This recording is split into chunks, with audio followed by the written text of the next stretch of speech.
Hey guys, I just wanted to make a quick video to tell you guys, if you guys are first-time managers, if you guys just got a job or maybe just moving up into a management position for the first time, I want to give you guys a few tips that I think could really cut your learning curve down short and make you successful. Okay, so I'm just going to jump right into it. The first thing is observe. A lot of mistakes that first-time managers make when they come into a new job or they start a management role is they come in hard.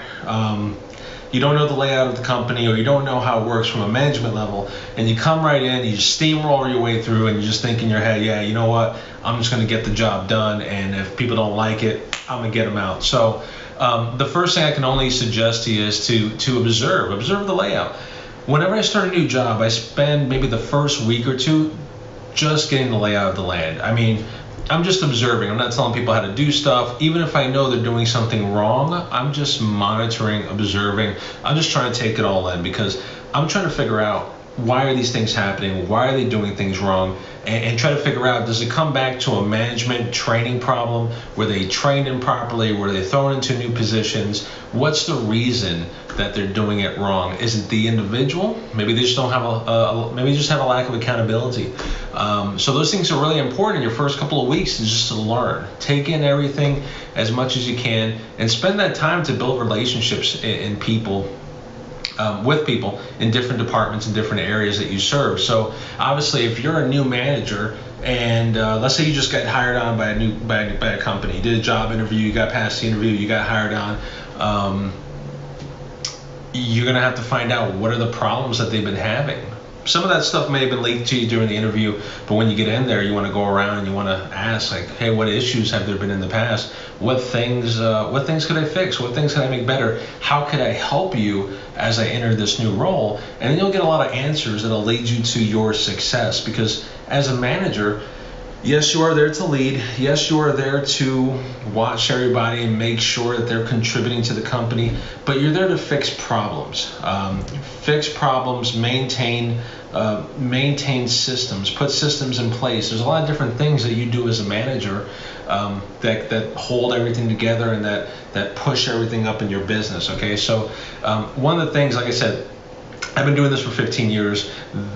There's a lot of things that have to do with personality types, things like that. But observe, I think, is a real big part. The second thing is look for broken processes. A lot of times you come into a new job and maybe there's stuff, like, try to figure out why things are broken, right? So you go back to the source. Why is this the way it is? Is it training problems? Is it a systematic failure of different processes? Is there a reason why A keeps failing B? And that's something you can do in your first couple of weeks. A lot of times the hardest problems have the simplest answers, or the simplest way to fix things. So that's what I would suggest to you, is try to figure out the why things are broken, and you are coming in and you have a new set of eyes. You can give a better perspective on things than people that may have been there for 10 years. So just try to figure out, how can I fix problems? Always be thinking, how can I fix things? How can I improve the experience? How can I do things better for the company, so that the company can be successful? And this way, no matter if you're a lead, supervisor, upper manager, that's how you keep moving up in the company. You keep bringing value to the company for their operations.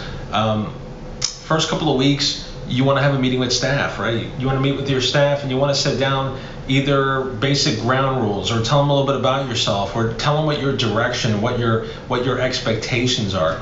A lot of new managers make this mistake where they don't set expectations. The employees don't know what you want coming in. So the last job that I started, which was a new job for me, my expectations I had to set, right? So I had to have a meeting with the employees, and this is an area where I have over 70 employees, and I had to say, hey, look, attendance has always been a major issue.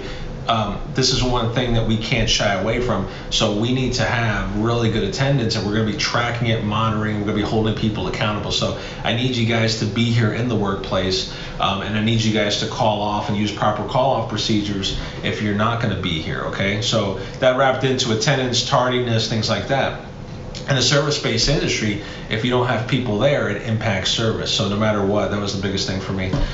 Uniforms, right? Uniforms, people not wearing name tags, depending on what kind of business you're in, it may not be important. But for me, when you have such a large employee base, everybody has to have their name tags. But do what works for you. I mean, you want to figure out what's big on your mind coming into it. What are your 3 non-negotiables that you need to set the expectations and share with your staff? And when you're meeting with staff, also let them know that you have an open door policy. If they have comments, concerns, things like that, they should feel comfortable coming to you, sharing those things with you. Obviously, if you have the larger the staff, things like that maybe have to be scheduled. You can't do all those things all at one time. But definitely anything you want to get across to the staff, try to do within your first 2 weeks. And like I said, you're there in a helpful capacity, so it shouldn't be one of these sessions. It should be something that's helpful for them, to put them at ease and say, hey, look, I'm not looking to change a whole bunch of things. Again, it's going to depend on what type of job industry that you are. Service-based industries, typically are going to be all the same kind of basis foundation. I need people here, I need people in uniform, I need you guys to show up, but I want to hear your comments, concerns, anything that you have an issue with. We can work to improve. Give me some time so I can sink into the role, and then we can work on some of the problems, and that will kind of wrap around into employee morale later on. They'll feel valued. They'll feel like, hey, you know what, before my boss never listened to me, thanks for taking the time out to listen to me. And you'll get a lot of those normally coming into a new role. There's a reason why the last manager left. Maybe the last manager found another job, maybe the last manager quit, got fired, whatever. But there's always going to be employees that have some sort of concerns that will feel better if they're able to voice those concerns to you. So that's very important.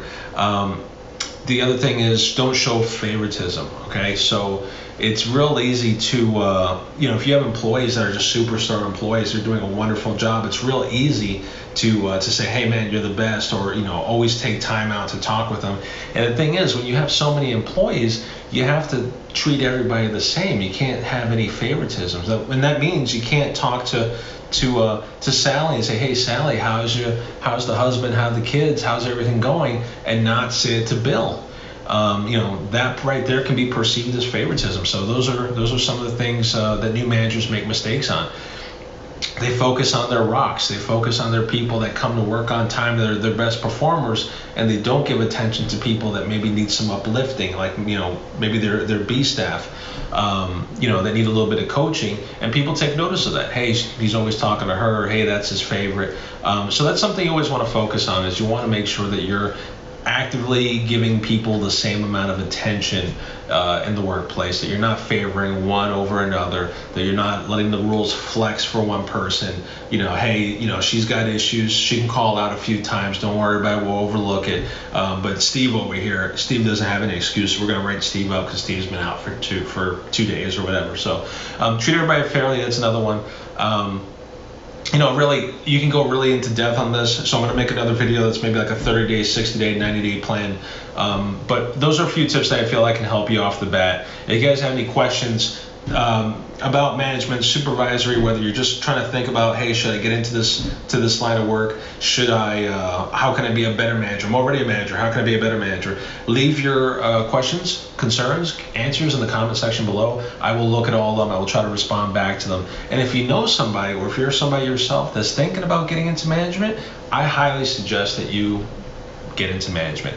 Whether you're trying to go for a supervisory role, whether you want to be a director role at some point, I highly advise to commit to that. So many times I see people that have 2, 3 jobs, and I suggest to them, and I say, hey, why don't you become a manager? And they go, oh, I can't become a manager, I don't have experience. I can't become a manager. No, I don't want the stress. I don't want the headache. I don't want the stress and the heartache of becoming a manager. I'm not built for management. Oh, I'm too nice. I can't be a manager. I'm too nice. I don't know where those excuses come from. Being a manager doesn't necessarily mean that you have to be, hard on people.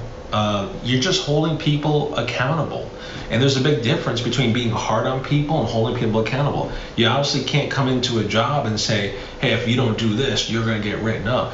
But you can hold people accountable and say, hey, this is your job role. This is what you're supposed to do. This is what we're trying to accomplish. And we're going to get there together as a team. I don't know why people wouldn't want to move into management. if there's opportunity there. So whether you're working at a gas station, whether you're a mid-level manager, that's how you move up. And for people that think that it's an overwhelming amount of stress, it's not always an overwhelming amount of stress. It really depends on how you handle it, and there are things that you can learn to better handle all those things there. So I can tell you, it's a lot better than working 2 jobs. It's a lot better than working 3 jobs. I'd rather work 1 job and spend a lot of time and hard work at 1 job than having to work 2 or 3 jobs, right? Than worrying if I'm going to get sick, if I have a laborious job, if I'm working 1 job and I have to go to my 2nd job and do something else, and if I'm sick, and I'd much rather be a salaried manager, and and I encourage other people to do so. So if you do have that in your head, like, hey, I think I might want to become a manager or go into management, leave some comments in the section below. I'll try to answer as many as possible. I highly do encourage it. Even if you don't want to become a manager, if you're thinking about being an entrepreneur, management applies there too. If you want to own your own business one day, you have to learn how to manage people. So whether or not you're thinking about becoming a manager in an organization or working for yourself in the future, you're going to need to know how to interact with people. So again, if you guys have questions, leave them in the comment section below. Please subscribe, please share this, and I'll see you guys soon. Thanks.